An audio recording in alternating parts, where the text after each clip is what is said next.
Tonight on CFTK-TV News, a disturbing Halloween police incident is caught on camera. Canada's measles elimination status comes into question, and the Prime Minister prepares to present a budget.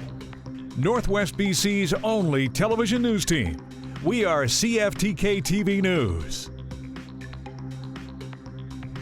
Hello, and thanks for joining us on this Monday, November 3rd, 2025. I'm Jaylene Matthews. The Chief Councillor of the Kitsim-Kalem First Nation says the nation's land base will increase substantially after members overwhelmingly voted in favor of both a treaty and a constitution.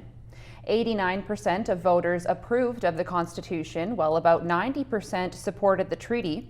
Troy Sam of the Kitsim-Kalem First Nation says the treaty will open a new path to self-government and assert full ownership of about 460 square kilometers of land. Sam says he feels proud of the community and all the other treaty nations for helping them achieve the milestone along the journey. The treaty still needs to be ratified by the provincial and federal governments, and Sam says the timeline hasn't been set yet, but he's hoping it will happen within the next 3 years. The province says that if ratified by all parties, the Kitsim-Kalem Treaty is expected to have an effective date around 2028. CFTK-TV was recently informed of an incident involving the Terrace RCMP that allegedly took place on Halloween night at the Best Western Gators Lounge and was caught on camera. The lounge was hosting a Halloween fundraiser for youth basketball teams when Terrace RCMP officers appeared and were captured on camera restraining an elderly Indigenous woman using what witnesses described on social media as shocking levels of force without apparent reason. It's not currently known why exactly the officers showed up at the scene. CFTK-TV News has reached out to both witnesses and the RCMP and will have a follow-up on the situation as more information becomes available. The City of Prince Rupert announced that a boil water notice has been put back into effect. This means that everyone who uses the water system in Prince Rupert needs to rapidly boil their water for at least a minute before cooling it off and then placing it in a food storage container. This is only needed before anyone consumes water or uses it in a manner to brush their teeth or wash food like vegetables. The notice is set to be in effect for the foreseeable future and was re-established because of the ongoing construction within the city. And the Kitimat RCMP recently posted a report that covered the time frame from the middle of October to the end of it. One area of the report brought up an incident where a vehicle parked in the Kildala neighborhood suffered serious damages due to a hit-and-run incident. The officer that responded to the scene reported that the vehicle had seemingly been backed into. The Kitimat police are still investigating this case, and anyone with useful information is asked to call at 250-632-7111.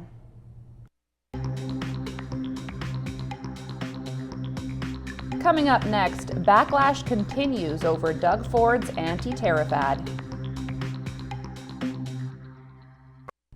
An announcement was recently made by the Taku River Tlingit First Nation that confirmed they will continue collaborating with Canagold Resources Limited.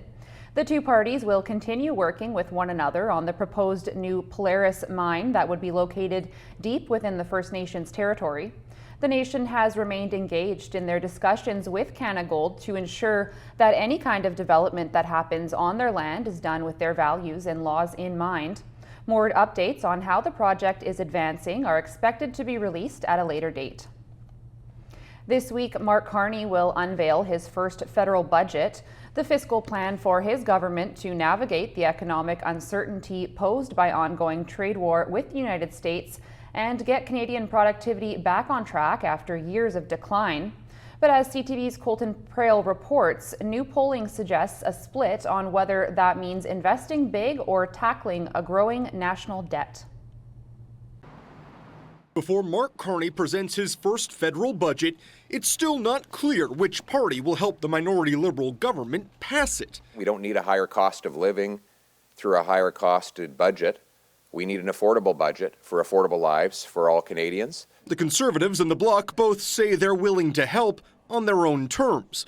Pierre Poilievre is calling for fewer taxes and less spending. The inflation that spending has caused has landed on the shoulders of single moms and seniors and others who can't pay their bills. But new polling by Nanos Research for CTV News shows more Canadians are willing to accept a higher level of spending if it means investing in programs for Canadians. Support for the idea is up to 47%, from 35% 2 years ago, and neck with those hoping for a balanced budget that cuts taxes. The single most important thing this budget needs to work towards is increasing investment in Canada. We have both immediate challenges with what we're doing with the United States and long-term challenges around growth and productivity. Support for infrastructure investment as a top budget priority has doubled since 2023, now just behind tackling the deficit. But healthcare remains the top priority for Canadians, even as issues like inflation, housing, and tariff relief take away some of the focus. For average Canadians, what they want to see is no cuts to healthcare at this particular point in time, but they're going to want to see investments in the long term. Mark Carney campaigned on a $4 billion investment in community healthcare and has repeatedly promised not to cut provincial health transfers. While the Liberals don't have the votes to pass the budget on their own, they could do it if some opposition members abstained from voting. Asked about that, Poilievre says his Conservative MPs will be there Tuesday and do their jobs. Premier David Eby and the federal minister responsible for Canada-US trade, Dominic LeBlanc, along with other provincial and federal ministers, have wrapped their summit on the state of the province's forestry industry. The two sides say they have launched a task force amid ongoing conflict with the United States. In September, the Americans imposed anti-dumping and countervailing duties on Canadian companies ranging from 26% to more than 47%, and then threatened to add another 10% last month, claiming Canada's industry is a U.S. national security threat. Eby says the plan is to be able to fast-track federal resources, putting supports in place for the industry to be able to pivot to new markets. Ontario Premier Doug Ford's controversial anti-tariff ad had considerate backlash from both the states and the federal government. However, some premiers seem to think differently. Speaking to reporters in Asia for the last time before returning to Ottawa, the first questions Prime Minister Mark Carney faced were about his conversation with Ontario Premier Doug Ford about this anti-tariff ad that has halted trade negotiations with the U.S. Since you're the person that's solely responsible for negotiations, did you inform Mr. Ford that this is something that you did not want to go forward with? Yes. And what came of that? Well, you saw what came of it. The Premier has previously defended running the ad, calling it a success, but Ford's office did not respond to a request for comment today. Does this show that there is division within Team Canada, that the premiers don't trust you to negotiate? I think there is, well, the individuals can speak for themselves, and they're practiced in speaking to themselves, and they will speak for themselves. There are other premiers who have a different view in terms of the utility of those ads. It's clear that these ads are working. Manitoba's Wampcanoe supported Premier Ford's ad in a social media video, while BC's David Eby says he plans to go ahead with his own anti-tariff ad expected to run this month. Who's in charge is the question, fundamentally. Scott Reid, CTV News political commentator and former advisor to Prime Minister Paul Martin, believes there is tension between the different levels of government that should be resolved. And there very well could be a problem, because you now have premiers saying, we're going to take steps that clearly, demonstrably, can have a measurable impact on Canada-US relations. But the premiers and the people in their provinces have different priorities. A new Nanos research survey for CTV News shows Canadians are split on how to prioritize support for industries impacted by U.S. tariffs. Agriculture ranked the highest. The auto sector was a close second, with softwood lumber, then aluminum rounding out the list. For Mark Carney, as Prime Minister, he's got to do a lot of political juggling right now. And now let's take a look at your Northwest weather report. Tonight on the North Coast, expect conditions to be cloudy. A 60% chance of showers early this evening, rain beginning this evening and ending before midnight, a low of +5 degrees. Over the next few days on the north coast, expect a bit of a mixed bag, but lots of showers and maybe a little sun tomorrow. Daily highs 6 to 11 degrees, overnight lows between 3 and 8 degrees. Tonight in the Terrace-Kitimat area, expect it to be cloudy, a 40% chance of showers early this evening, showers beginning this evening and ending overnight, a low of +1. Over the next few days in the Terrace-Kitimat area, expect maybe a little sun in there and lots of rain and showers, maybe some flurries getting into the weekend. Daily highs 4 to 6 degrees, overnight lows between 1 and 3 degrees. Tonight in the Bulkley Valley and Lakes District, it's looking partly cloudy, a 60% chance of rain showers or wet flurries this evening, winds up to 15 kilometers an hour, a low of -6, wind chill -8 overnight. Over the next few days in the Bulkley Valley and Lakes District, expect mainly sunshine Tuesday, then a chance of snow or rain Wednesday, then showers and rain through to the weekend.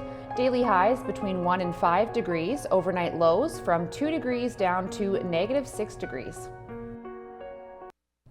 And now we'll turn to your Northwest BC Highways report. On Highway 16, there's bridge maintenance underway as well as slippery sections and utility work. On Highway 37, watch out for slippery and slushy sections. On Highway 37A, there's a section with falling rocks as well as bridge maintenance and slippery sections. On the Niska Highway, there's mowing underway. And this is what the roads were looking like this afternoon around the region from the view of the province's highway cams.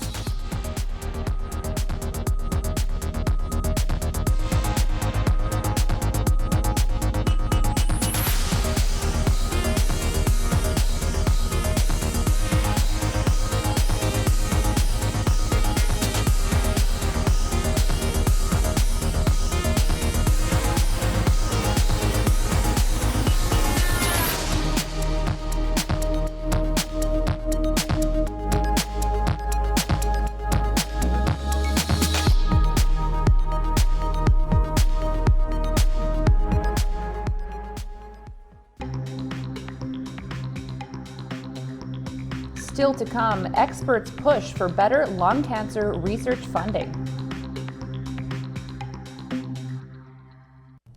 A possible promise of relief in Canada's doctor shortage comes from the States as the current political climate down south pushes the more liberal doctors away. CTV's Alex Karpa reports.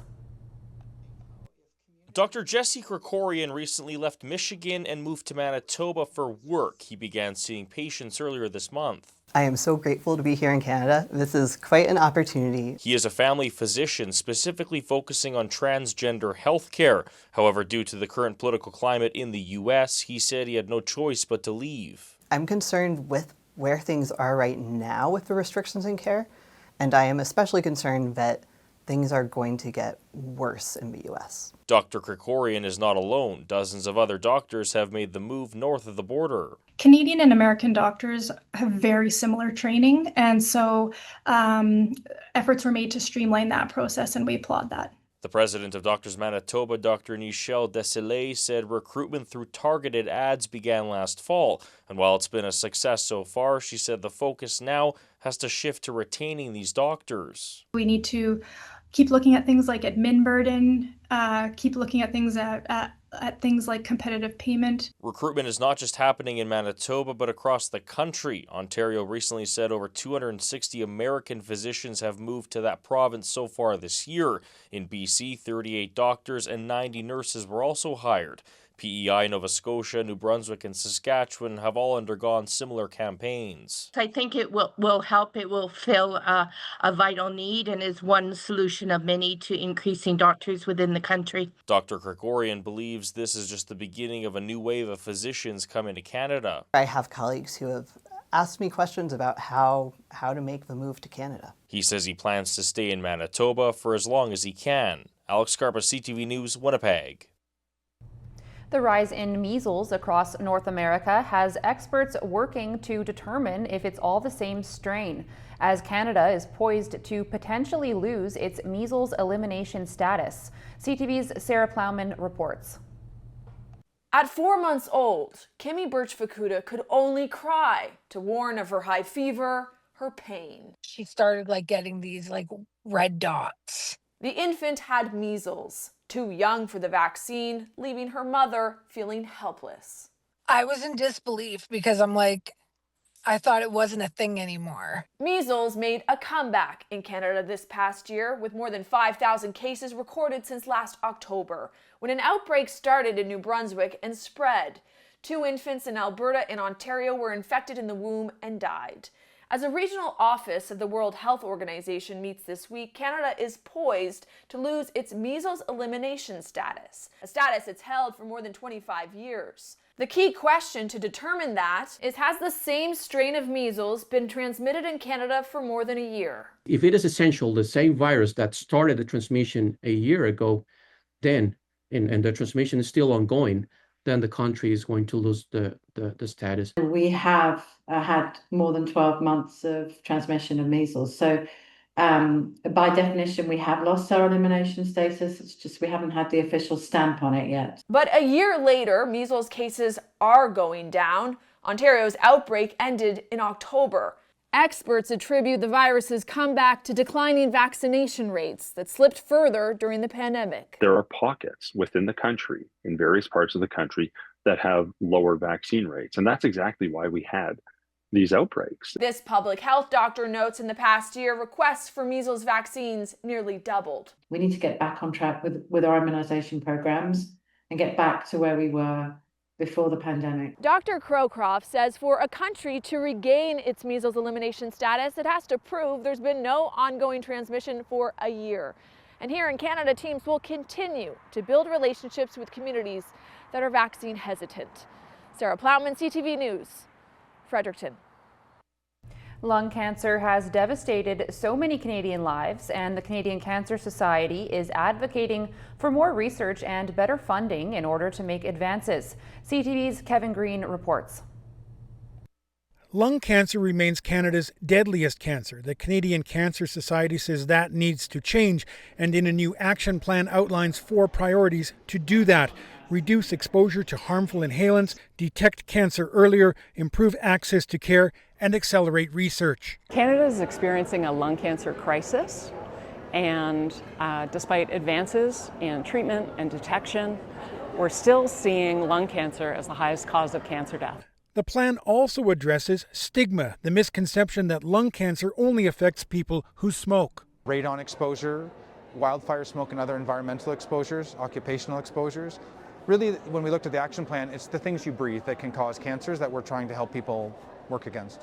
Thoracic surgeon Dr. Christian Finley says the numbers show why change is urgent. The number of people that die from lung cancer is more than that die from colon, breast, and prostate combined. The funding for breast cancer research is 6 times the amount we have for lung cancer. For Jan Pizarro, who has survived lung cancer 3 times, the focus on early detection is critical. I think we need to shift the conversation, and we need to talk about the fact that there is a cure for lung cancer if we find it early, that we have early detection, and that we need to move to make that more available. The Canadian Cancer Society says its plan aims to reduce lung cancer deaths by 30% over the next 10 years and to hold governments, clinicians, and advocates accountable to that goal. Kevin Green, CTV News, Calgary. And now we'll turn to the stock markets. Gains in the consumer cyclicals sector helped push the TSX Composite Index to finish modestly higher on Monday, while U.S. markets were mixed. The Canadian dollar fell by 0.2 cents. The price of gold rose $17.50. Oil was up 7 cents. Natural gas gained 14 cents. Aluminum was up $59.50. In Toronto, the TSX was up 14 points. The Venture Index was down almost 25 points. In New York, the Nasdaq was up close to 110 points, and the Dow was down by 226 points. Still ahead, a heartbreaking end to a great run for the Toronto Blue Jays. It was a disappointing end to a fantastic run for the Toronto Blue Jays. CTV's Camille Caramarli reports. Grounder to short, and the Dodgers turn it. This is the sound of millions of hearts breaking across the country. The Blue Jays in a World Series Game 7, inches from winning it all, only to lose in extra innings. A fairy tale run without the storybook ending. The hangover the next morning has Jays fans like James Yamada trying to cope with the crushing heartache. Watching each day, what it's done for me, and now my daughter passing on to her, it's meant so much. But despite the pain, you'll still see Jays hats, flags, Go Jays, and shirts. Because what this team did for this city and this country won't be stopped by a Game 7 loss. They brought Toronto, the whole of Canada together. What's traditionally called America's national pastime, for a few weeks was taken over by Canada. The Jays kind of represent, Canada's national pride, especially, like sticking it to the U.S. a bit, which would have been nice. During a time of tariffs and trade war, when the country needed unity, the Blue Jays brought it. Given the climate, I think there was a little more to it in terms of country versus country, and being the only Canadian team. The excitement giving a needed economic boost, hotels flooded with tourists, bars packed, restaurants overflowing, profits surging. We've seen an increase anywhere from 30 to 50% for all games. So last night in particular, it was packed from the moment we opened our doors. All of it inspiring a new generation of young Canadians to pick up a bat. I got these socks for my daughter. Giving James Yamada hope that his daughter, now a fan, will one day watch the Jays win it all. This summer, she started T-ball, and she just got so into the Blue Jays, watching every game, every night with me. And to the Blue Jays, this message from your fans. Thank you, Toronto Blue Jays. Thank all of you. Thank you very much. Thank you, Toronto. Thank you so much. Thank you, Jays. For uniting a nation together. Kamil Karamali, CTV News, Toronto. An AI chatbot is being banned for young users. ABC's Aaron Katursky explains. Pick your character. Kids under 18 are limited in how much time they can spend chatting with a virtual companion on the platform Character AI. By the end of the month, teens will be banned from using that feature altogether. The company citing recent news reports and questions from regulators as reasons for the sweeping change. The move comes after parents like Mandy Furness are suing the company. Furness vividly remembers the day she discovered her son's fixation with an AI chatbot. I thought, how does this happen? He went from a happy-go-lucky kid, smiling all the time. He developed depression-like symptoms. He stopped eating. He lost 20 pounds. The lawsuit says LJ was talking to an array of virtual characters on Character AI who led him down a dark path. LJ was cutting his arm. It told him that it goes to the forest to where nobody else is there and cuts their own skin, and told him that he should do that too. Character AI said it does not comment on pending litigation. LJ is currently getting treatment at a mental health facility. An estimated 72% of teens have interacted with AI companions. Online safety advocates applaud the new changes, but say AI chatbots should have been off limits to children in the first place. This is basically your child or teen is having an emotionally intense, potentially deeply romantic or sexual relationship with an entity that feels like a person representing a company that has no responsibility for where that relationship goes. Aaron Katursky, ABC News, New York. That's all our news for now. Thanks for watching.